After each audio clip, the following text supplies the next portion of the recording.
Now we come to our media picks of the month, and my media pick. I just want to just talk about this because this is, this story, which is inspiring an upcoming film seemingly coming out next year, um, Go on, is mate. is one of the first big news stories I remember covering actually with you as well. I think we had a bit of back and forth on Yeah, this.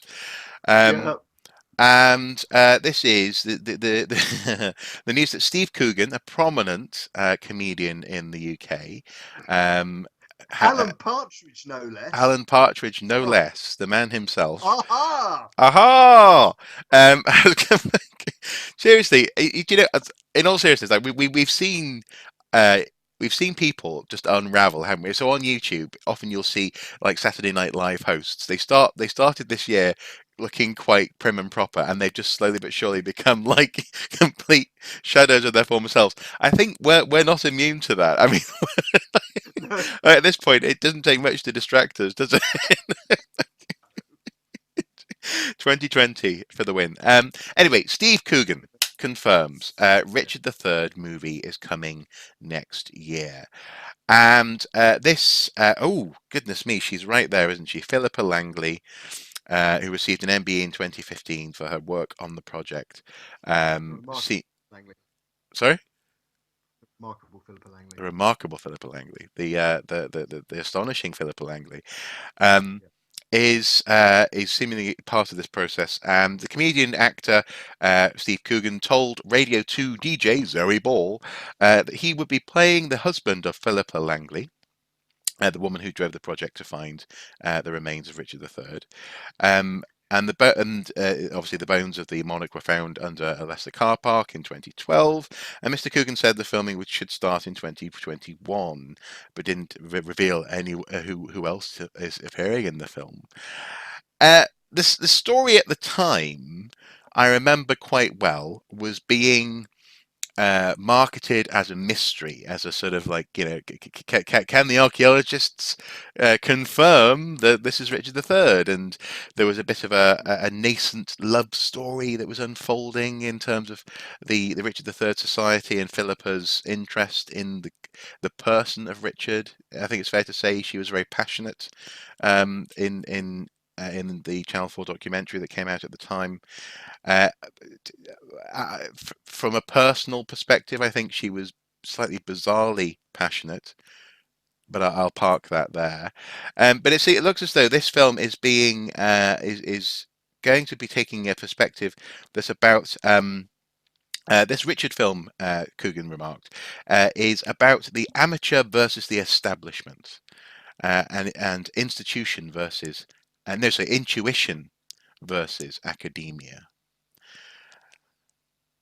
And I'm not really. That leaves a slightly bitter taste in my mouth, to be honest, because I'm not really. I'm not sure I want to see this film.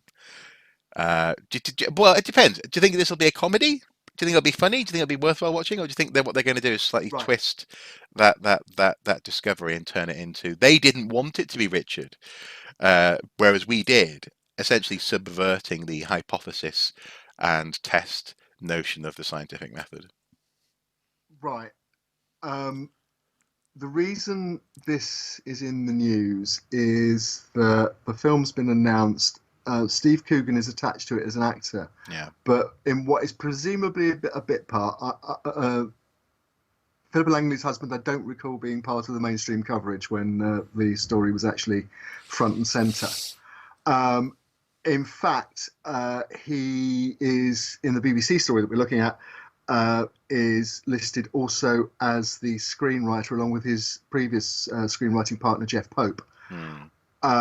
Now they have a very good track record as writers. The other screenplay that they created, Philomena, was Oscar nominated. It starred, yes, Steve Coogan played the male lead in that, Hmm. opposite Judi Dench, and it was about the treatment of unmarried mothers by the The Catholic Church in Magdalene, Ireland, the Magdalene, Magdalene yeah. laundries, and Mm. all of that, and how the character of Philomena discovered that the baby boy that she'd been forced to give away Mm. for adoption had become a leading member of I think it was the Reagan White House, but then had died of AIDS. Yeah. So he was gay. Yeah. Um, and that process of discovery. It was a very good book based by a Guardian journalist, Martin Sixsmith, I think it was. Hmm. And I'll just check that. The film was very well received. Hmm. Um, the So this has a good pedigree. Tis Martin Sixsmith, yes. It is Martin Sixsmith. Yes, I've just checked. That was a horrible feeling. I was miscrediting him, but I have to get these things right. Yeah, Martin. So they Martin have a Sixsmith's pedigree. book. Yeah, and it was a dramatisation of a book. It was Martin Sixsmith's book that Pope and Steve Coogan wrote for the film. Mm. So it should be good. I don't think we should be too precious about the content, because the Richard III story long since transcended archaeology. It did. It did. I And just don't want to see a film where archaeologists are portrayed as bad guys for wanting to pursue uh, as close as possible uh, where the evidence actually leads in a way which isn't biased, if that's what I mean. Because they did eventually happily acknowledge that this was more likely than not the remains of the King Richard III, but they came to that conclusion in their own time and through proper methodology. And I just yes, don't want to see a film where the establishment, mainstream archaeology, so on and so forth, is cast as the baddies, because frankly we're seeing an awful lot of that at the moment. We've just been talking about the relationship between the perception of viable economic activity and the mm, arts and history and culture. yeah, We've talked earlier on in this watching brief about how government uses the notion of national histories, and how archaeologists and historians are often cast and are being actively cast as yeah, uh, for want of a better word, enemies in trying to get people to consider complex history and complex stories. And yeah. I'm just not sure I'm in the mood to see a film that lazily does that as well, if that makes sense. That does make sense. I mean, yeah, exactly. It's thing is, you know, as I'm saying very often, you will not get a TV company or a film company to make a film about the distribution of BB2 pottery in Roman Britain. And I don't expect them to. I don't expect them And to. and the moment you go into television formats, and particularly dramatic film formats, other rules start to be in play as well as just academic ones. Yeah, I get it. I get it. And Yeah. you know, and having been involved in making uh, documentaries, not dramas, admittedly not dramas, but certainly documentaries, um, uh, which involve storytelling. The transactions that go on, and we'll talk about that in our next pick as well. But the transactions that go on between researchers and producers and the participants can be quite complex, and not everybody wins all their battles. I get it. I do. I really do. So I don't think we should be. What I'm saying is we shouldn't get offended if characters are played for laughs or something like that. Yeah, and again, being played for laughs is like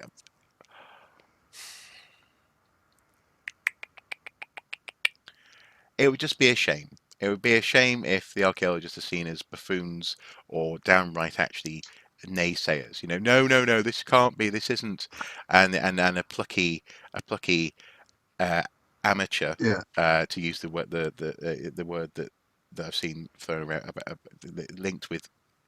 I don't mean that as an insult, but a plucky layman, Mm, as it were, yeah. comes along and proves the establishment wrong. In so much as going off that description, Langley didn't prove that he was Richard III, if that's what I mean. Langley had a feeling that he was Richard III and insisted, for example, that the remains were pulled out of the ground with a royal standard draped over them and so on and so forth, at a point when the archaeologists Mm, were uncomfortable to say for mm. sure what they had found. There's a Yes. difference there. That's not being the bad guy. That's being a responsible scientist. And I'm just It is, aware of how they portray that. That's all. Absolutely, but also as somebody who's again been involved in fictionalizing history Yeah, very I know. recently and very deliberately. Stories need bad guys. You need conflict. I get it. I understand. Exactly, and also I think, as I say, given dealing with complex material in Philomena, Hmm. I think that Coogan and Pope are probably too good a writers to let it be Hopefully, that. hopefully. Yeah, yeah, yeah. It's just that going off that Let, sentence, this is about intuition versus academia. which is a legitimate argument, to be Is fair. it? Is it? Yes, it is, because Langley's intuition No, she was had an based. assertion, and it was based on Yeah, but a well-known locally identified site. yes, A friend of which mine's has. mum grew up in Leston. She knew Yeah, where he was meant to be yeah, buried. yeah, exactly. So yeah, That's not saying intuition. it's that's evidence and intuition coming together. It's We're dealing with anecdote. complex. We're dealing Anecdote. with complex. No, we're dealing with complex areas of anecdote, where anecdote and psychology and Hmm. belief and memory all interact Yeah, and and make they helped the super. archaeologists confirm the discovery. That's what. Look, you know you what? know, I think we should wait. I think we should wait for the film I and agree. come I back agree. Yeah, I and agree. revisit this. Yeah, I agree. I If agree. Yeah. and don't forget, a film getting greenlit doesn't mean it's going to get made. It doesn't. No, no, but also as well, it may well be actually a really good film. I'm just saying, based on how it's been described, I'm just sort of going about elements of it. That's all. We need a good film about archaeology. There hasn't been a good film with an archaeologist as a lead since Ken Russell made The Lair of the White Worm with Peter Capaldi as an archaeologist. Look it up. You clearly haven't seen Timeline, my friend. No, I have. I said a good film about archaeology. And I am including a certain Dr. Jones in this as well. They're wonderful films, but they're not about. They're not. This is not archaeology. No, Uh, no, no. I mean, actually, have you seen Timeline? I think once a long time Billy ago. Connolly turns up. Paul Yeah, it's Walker. the it's the one that's based on the Michael Crichton, isn't it? About the Yeah, students going back to the Middle Ages in France. yeah. I think Acre. They filmed it around Carcassonne. Mm. Yeah, yeah. So it's good fun. It's huge fun. Yeah, Yeah. So was Jurassic Park. yeah, Michael Crichton wrote brilliant techno thrillers. yeah, Yeah. yeah. And Billy Connolly is totally believable as an archaeologist. He's a much underrated as an actor. Actually, he is in that film quite believable as an archaeologist, isn't he? Yeah. Yeah, yeah. Um. But I say, well, look up Peter Capaldi in The Lair of the White Worm, Ken Russell. Okay. I will look into that. We should. Well, I'm sure the viewer will as well. And now we've basically set up that we have to watch this Richard III film if and when it's made and comment on it. So I guess we'll come back to that. Yeah, Anyway, yeah, we'll be what's dicking your around media with picks? this subject for years. Yeah. What's your media picks for the month? My media picks for it's a double header, really. Uh-huh. We've got suddenly we've got a surfeit of film of documentaries about the investigation of human remains on British television. Hmm. Archaeological investigation of human remains. We have got Britain's Biggest Dig by Lion Television for the BBC, fronted by Dr. Alice Roberts Hmm. and Yasmin Khan, who's a historian, which is about the cemetery digs that are associated with the HS2 development archaeology. HS2 being the massive railway infrastructure project that is recently been fully approved by the government and is currently hammering through the countryside between Euston Station and Birmingham. And the second part of the double header is Bone Detectives, which has had its second series just start on UK Channel 4. Both of these programmes are currently available on catch-up services on the iPlayer and on More 4 for people that haven't seen them. And in fact, although Britain's Biggest Dig has finished its run, Bone Detectives has a few programmes still left to run on Channel 4 on a Saturday evening at 8 o'clock, I think it is, broadcast first. They are, well, Bone Detectives is much more high concept. Bone Detectives is Dr. Tori Herridge and Raksha Dave are the two regular presenters, alongside, and I need to check the IMDb, Carla Valentine, who is the third lead on that, who's described as a mortuary technician. Hmm.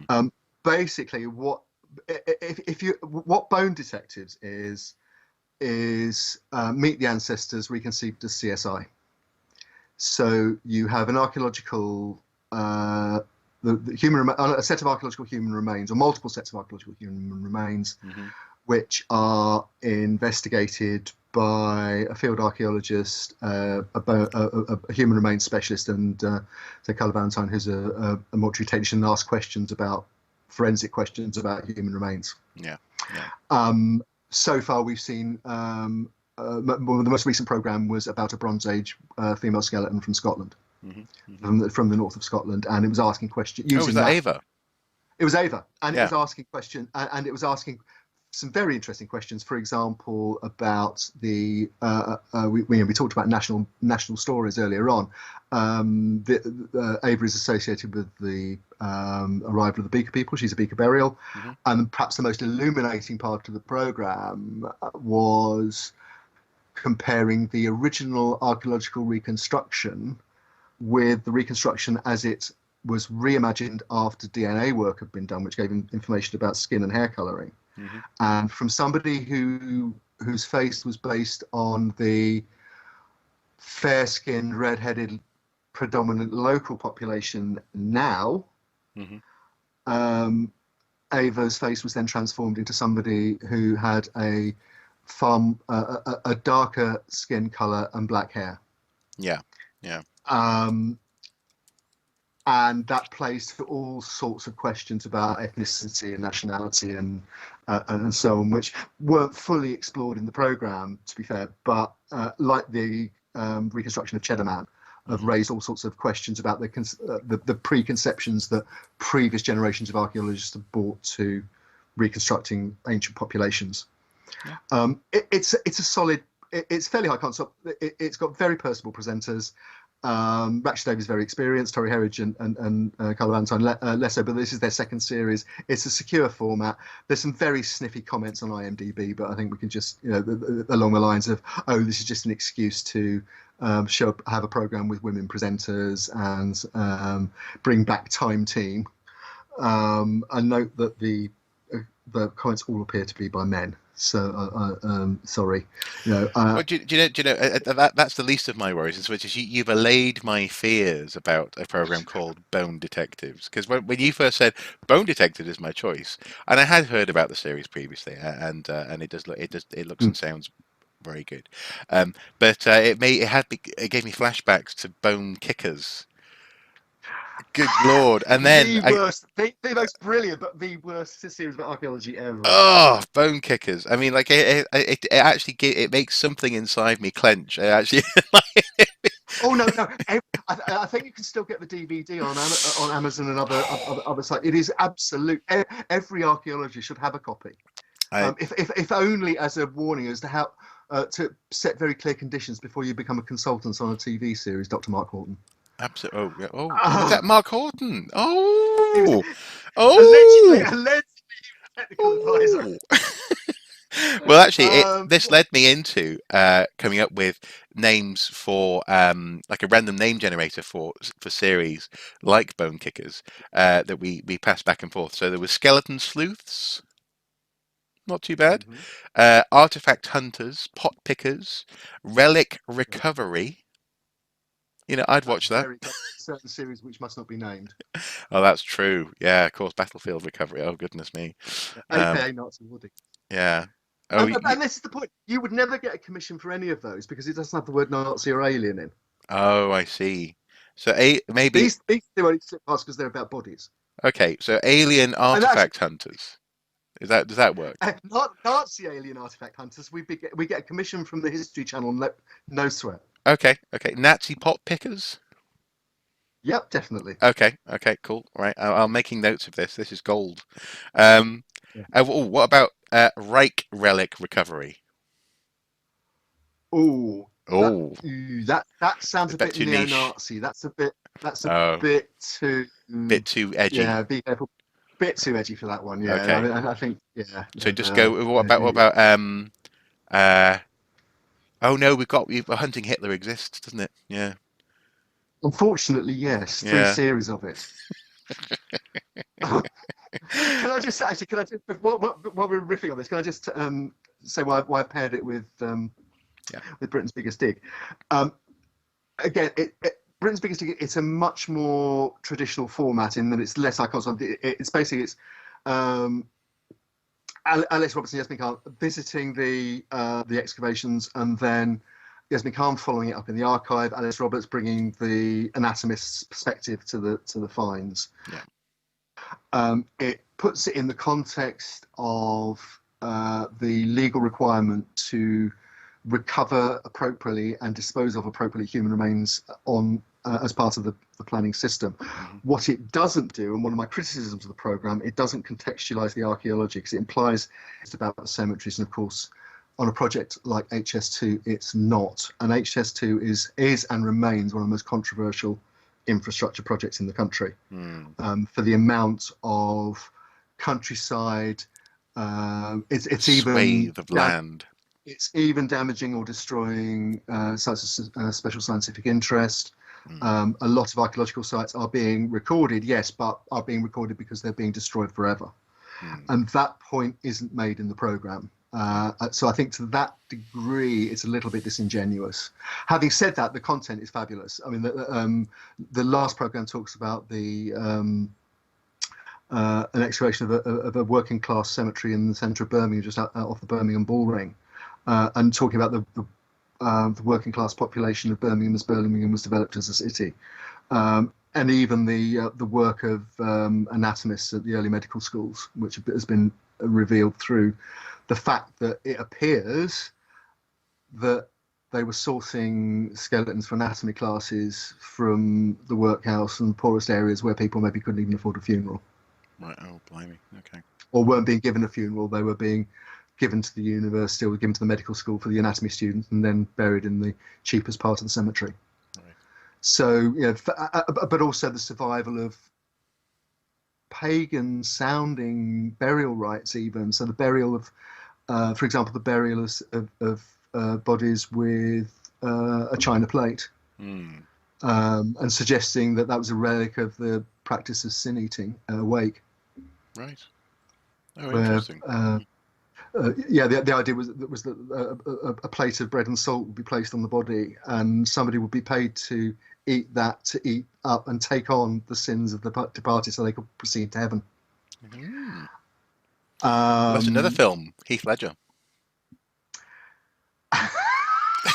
Anyway,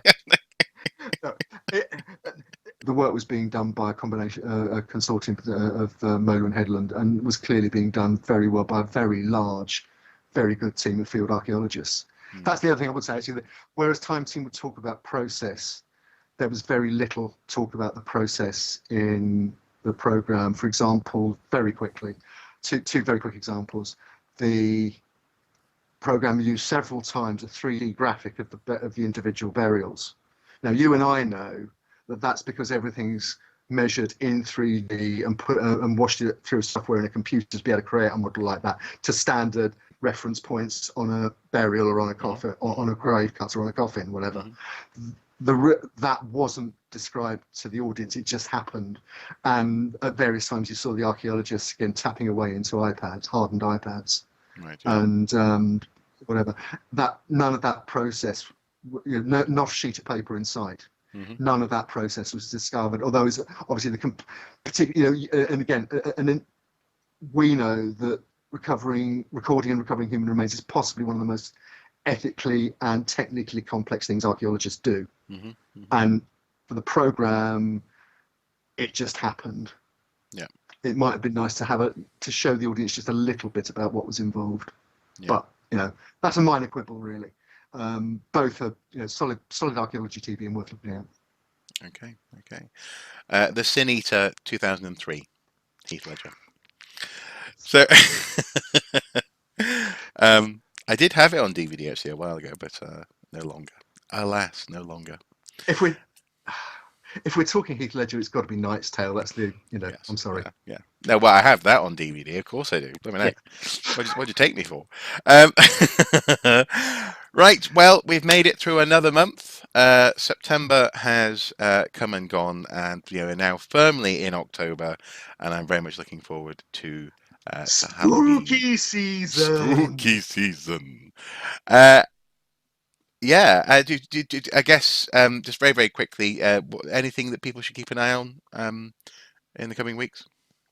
The on a boring technical level, the progress of the government's proposals to change the planning system, some by statutory instrument, which are, if anything, provoking more controversy at the moment than the white paper, which is due to the consultation finishes on the 31st of October.